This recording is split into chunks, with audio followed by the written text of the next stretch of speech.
జనానికి ఇబ్బందిగా ఉంటుంది వీటన్నిటి వల్ల. సార్, పీపీపీ విప్లవంలో చంద్రబాబు వరుస రైతులు అధికారులపై ఫైర్. ఈరోజు యాక్చువల్గా అన్ని పత్రికలు ఇచ్చాయి, కానీ ఇంగ్లీష్ పత్రికలో అయితే కనుక పీపీపీ రివల్యూషన్ చంద్రబాబు గారి పిలువు.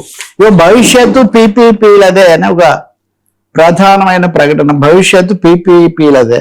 సార్, రాష్ట్ర భవిష్యత్తు అభివృద్ధి అది ఇది అంటారు. నేను వాస్తవంగా 2015లోనే ఏపీ అట్ పీపీపీ అని నా గమనం శీర్షికలో రాశా. ఈ పీపీపీలు ఏదో అవసరార్థం ప్రైవేట్ పెట్టుబడులు ఆకర్షించడం అంటే అది వేరు, కానీ అసలు పీపీపీ మార్గంలో ఏదో విప్లవం వచ్చేస్తుంది పీపీపీలతో ఆంధ్రప్రదేశ్లో, ఏ రాష్ట్రంలో అయినా దేశంలో అయినా అన్నీ అయిపోతాయని చెప్పి భావించటం. విజన్ పీపీపీ విజన్ ఒకటే భారతదేశాన్ని కాపాడబోదండి, అంతవరకు స్పష్టం. ఆంధ్రప్రదేశ్ను కూడా కాపాడబడద్దు. కానీ నిన్న ఆయన అధికారులతో సమీక్ష చేశారు. ఈ పీపీపీ మోడల్ కింద 200 ప్రాజెక్టులు ఇప్పుడు మనం చేపట్టాము. రోడ్లు లేవా పీపీపీ, ఎయిర్పోర్ట్ కావాలా పీపీపీ, వైద్య రంగమా పీపీపీ, సమీక్షల పీపీపీ. ఈ పీపీపీలో పీ ఫర్ ప్రజలు, పబ్లిక్ ప్రైవేట్ అంటున్నారు కానీ ప్రైవేట్ అయిపోతుంది. పబ్లిక్ అంటే ప్రభుత్వం మీద అయితే ప్రజల పాత్ర ఏంటి అనేది అయిపోతుంది. రెండవది, ఈసారి నిన్న ఆయన చేసిన కీలకమైన ప్రకటన ఏమంటే పీపీపీలో వయబిలిటీ గ్యాప్ ఫండ్ విజిఎఫ్ అంటే వాళ్ళు ఏమంటారు, మేము పెడతాము కానీ మాకు ఇంత వయబిలిటీ గ్యాప్ వస్తుంది కాబట్టి మీరు సహాయపడాలంటే వయబిలిటీ గ్యాప్ ఫండ్ ఎంత పెట్టాలో దీని మీద తీవ్రమైన నిర్ణయం తీసుకోవాలి. అందుకని ఈ పాలసీ రూపొందించడం కోసం రేపు 19వ తారీఖున కేబినెట్ ప్రత్యేకంగా సమావేశం అవుతుందంట. సరే, మనం విశాఖపట్నం దగ్గర నుంచి ప్రతి చోట సమస్య ఇదే కదా, ప్రభుత్వ రంగంలో ఉన్న వాటిని ప్రైవేట్గా అప్పగించడము. పీపీపీనే తారక మంత్రం కాదండి. పీపీపీ అనేది ఎక్కడైనా అవసరార్థం వాడుకోవాల్సిందే, కానీ ప్రభుత్వం తన బాధ్యత నుంచి తప్పించుకోవడానికి, అలాగే ప్రభుత్వ రంగ ప్రైవేట్ రంగానికి సమస్త సదుపాయాలు కల్పించి భూములు వాళ్ళకి ఇచ్చి దారులు మనం వేసి ఇవన్నీ వాటి మీద టోల్ గేట్స్ వేస్తే మనం రోజు అక్కడ వందలు కట్టుకుంటూ మనం వెళ్తూ ఉండాలి. నిజంగా అయితే మనం భారతదేశంలో హైవేస్ బాగా అభివృద్ధి చెందే ఈ విషయంలో నితిన్ గడ్కరీ అందరూ మెచ్చుకుని ఉంటారు. కానీ నిన్న నితిన్ గడ్కరీ కూడా జాతీయ మీడియాకి ఇంటర్వ్యూలు ఇచ్చారు. కొన్ని ఆరోపణలు వీటి మీద నేను స్వయంగా సమీక్షిస్తుంటాను, కొన్ని చోట్ల లోపాలు ఉంటే పరిశీలిస్తుంటాను, కొంచెం మొదటిసారిగా నితిన్ గడ్కరీ కూడా. అందుకనే ఈ పీపీపీ అన్నదాన్ని తారక మంత్రం లాగా ఇంకో 4P కూడా ఉంది చంద్రబాబుకు. 4P దాతలను తెచ్చి చేయటం. ఏదైనా ఈ తారక మంత్రాలాగా చేసి కార్పొరేటైజేషన్, ప్రైవేటైజేషన్ అనేది శృతి మించిపోతున్న ఈ పరిస్థితి మటుకు చాలా ఆందోళనకరంగా మారుతుంది ప్రజలకు. ఎందుకంటే వాళ్ళు వచ్చిన కొద్దీ ఏపీపీ అయినా వాళ్ళు తమ ప్రయోజనాలు చూసుకోవటం మానేసి ఏదో ప్రజాక్షేమం కోసం చేస్తారనేది ఇప్పుడు మనం హైదరాబాద్లో చూస్తున్నాం. మనం మెట్రో అనేది ఏమైందండి, మెట్రో పైన ఫ్లైఓవర్ అనేది బాగానే కనపడింది, కానీ ఇప్పుడు తీరా మెట్రో పంపించడానికి లేదు, కొనసాగించడం లేదు. రాష్ట్ర ప్రభుత్వం వద్దు అన్నప్పటికీ కూడా దాన్ని టెర్మినేట్ చేస్తూ ఒప్పందం చేసుకున్నా ఇంతవరకు దాన్ని అమలు చేయలేకపోయారు. వాళ్ళకి ఇచ్చిన భూములు ఎంత, మీరు 10,000 కోట్లు తీసుకున్నారంటే మీరు 10,000 కోట్లు తీసుకున్నారని పాలక పార్టీలు ఆరోపిస్తున్నాయి. ఇటువంటివే 200 ప్రాజెక్టులు 300 ప్రాజెక్టులు. అసలు ఆంధ్రప్రదేశ్ అభివృద్ధి పీపీపీ మార్గంలోనే జరుగుతుంది అనుకుంటే అప్పుడు ప్రజాస్వామిక ప్రభుత్వం యొక్క పాత్ర ఏంటి? ఏమవుతుంది? ప్రైవేట్ రంగం ఎప్పుడు లాభాలు ప్రధానంగా ఉంటాయి. లాభాలు ప్రధానం అన్నప్పుడు తక్కువ మందితో ఎక్కువ పని చేయించుకోవాలి, ఎక్కువ మంది దగ్గర నుంచి ఎక్కువ వసూలు చేసుకోవాలి. ఇదే కదా వాళ్ళకు వచ్చే లాభం. ఇదే ప్రైవేట్ పట్ల వ్యతిరేకత కూడా ఏమీ సమస్య కాదు. ప్రైవేటు రంగం వాళ్ళకుండే స్థానం వాళ్ళకుంది, కానీ ప్రభుత్వ ఆస్తులు ప్రజల వనరులు సమస్తము మనం పీపీపీ కింద ఇస్తే ఏం జరుగుతుంది? ఇక దాన్ని విప్లవం అన్న స్థాయిలో ప్రతి శాఖకు ఫైనాన్షియల్ ప్లాన్ ఉండాలని చెప్తున్నారు చంద్రబాబు. అంటే ఏ రంగంలో మనం పీపీపీ ఎలా తేవాలి అన్న దాని మీద. కాబట్టి నీటి మీద కానీ, సోలార్ ప్యానెల్స్ కానీ, భూములు ఇవ్వడం కానీ ఒకటి కాదు, పెద్ద సమస్య అయిపోయింది.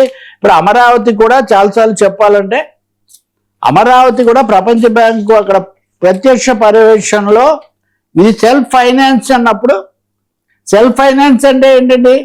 పెట్టింది దాని నుంచి దానికి రావాలి, అంటే రాజధానిలో పెట్టింది రాజధాని నుంచే తిరిగి రావాలంటే ఏం జరుగుతుంది?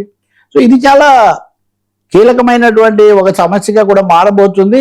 ఈ విషయంలో ఇంకొకటి ఏమంటే చంద్రబాబు నాయుడు గారు కలెక్టర్ల సమావేశం జరిపినప్పుడు కానీ, సమీక్షలు జరిపినప్పుడు కానీ ఆ కలెక్టర్లు, ఐఏఎస్లు, ఇతర అధికారులు మీరు చొరవ చూపించడం లేదు.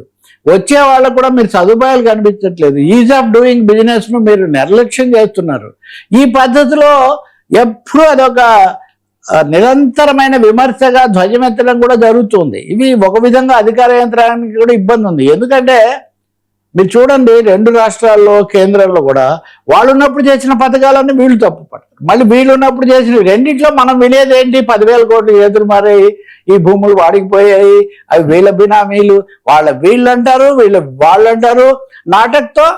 నాటకం నడుస్తూనే ఉంటుంది. కాబట్టి ఈ పీపీపీ విప్లవం మటుకు బహుశా ప్రజలు కోరుకోవట్లేదని నేను అనుకుంటున్నా. మీరు నిజంగా నిర్దిష్టంగా ఏముంటుందో ప్రజల ముందు పారదర్శకంగా పెట్టండి. ఇంకొకటి, నిషేధిత భూముల జాబితాలు కూడా సవరించారు. అంటే ఏ భూమి అయినా ఇచ్చేసేయచ్చు అన్నటువంటి ఒక పద్ధతి కూడా తీసుకొచ్చారు. సో ఇవన్నీ చాలా ఆందోళనే కాదు, ఒక విధమైన అస్పష్టంగా ఉన్నాయి. ఈ అస్పష్టతలు ఎక్కడికి దారితీస్తాయి? ఇప్పుడు ఈ లెక్క ప్రకారం ఏడాదికి 8 లక్షల కోట్ల పెట్టుబడులు వస్తాయి ఆంధ్రప్రదేశ్కు అని చెప్తున్నారు. 8 లక్షల కోట్ల వల్ల వాళ్ళు ఎంత పెడతారు, మనం ఇచ్చే వనరులు ఎంత ఉంటాయి అనేది ఒక లెక్క అయితే, జాతీయంగానే వ్యాపారాలు ఇవన్నీ దెబ్బతిన్నప్పుడు ఆ స్థాయిలో వచ్చాయి. ఇప్పుడు అట్లయితే 16 లక్షల కోట్లు వచ్చాయా? వస్తే ఎక్కడ వచ్చాయి? వాటితో ఏం ఉపాధి వచ్చింది? ఇలాంటి ప్రశ్నలు ఉన్నాయి. ఇవన్నీ నేను మీకు చెప్పింది ఆర్థిక విషయాలు.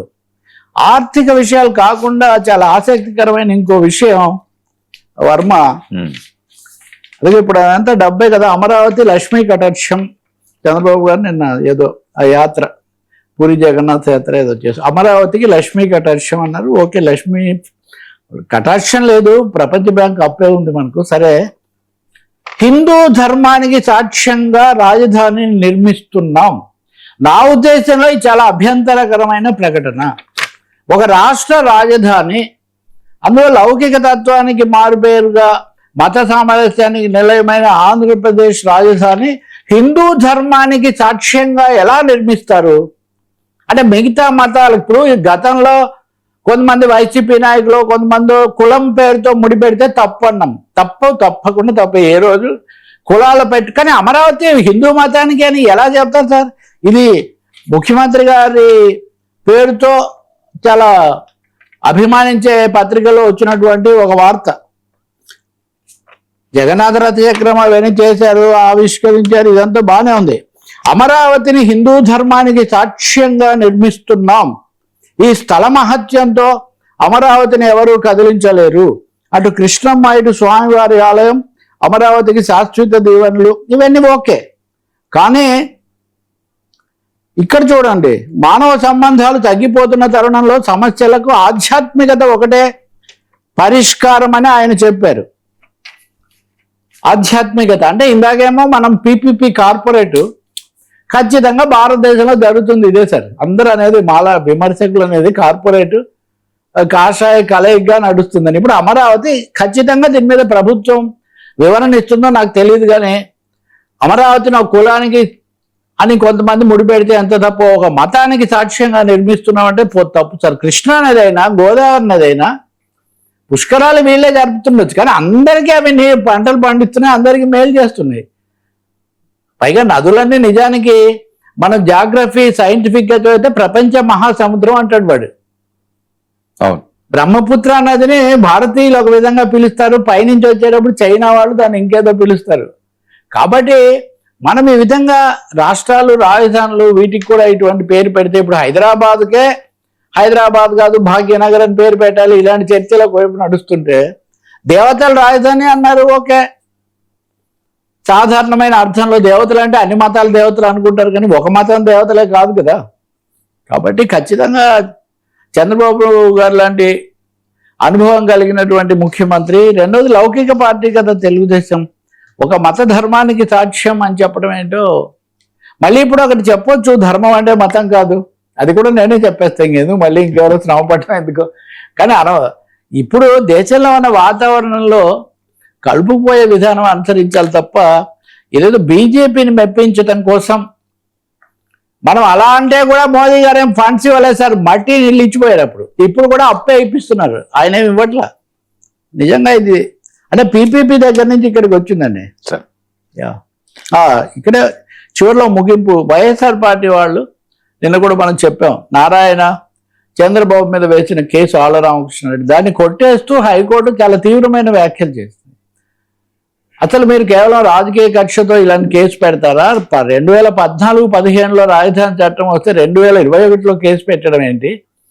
పైగా మీరు కూడా రాజధాని మార్చాలని నిర్ణయిస్తూ రిపీల్ చేసిన తర్వాత కూడా అప్పుడున్నవన్నీ హామీలన్నీ ఇప్పుడు కూడా కొనసాగిస్తున్నారు. కాబట్టి ప్రభుత్వాలు మారినప్పుడంతా రాజకీయ కక్షతో కేసులు పెట్టడం, అది వరకు చేసిన నిర్ణయాలన్నీ తిరగదొడడం, ఇది ప్రజాస్వామ్యంలో కుదిరే పని కాదు. అసైన్ భూములకు సంబంధించి ఇంకో దానికి సంబంధించి వాళ్ళు ఏదో కుట్రతో చేశారంటానికి ఏముంది? వాళ్ళు శాసనసభ సాక్షిగా చేశారు, బహిరంగంగా చేశారు, మంత్రివర్గంలో చర్చించారు. కాబట్టి ఇది చాలా పొరపాటు.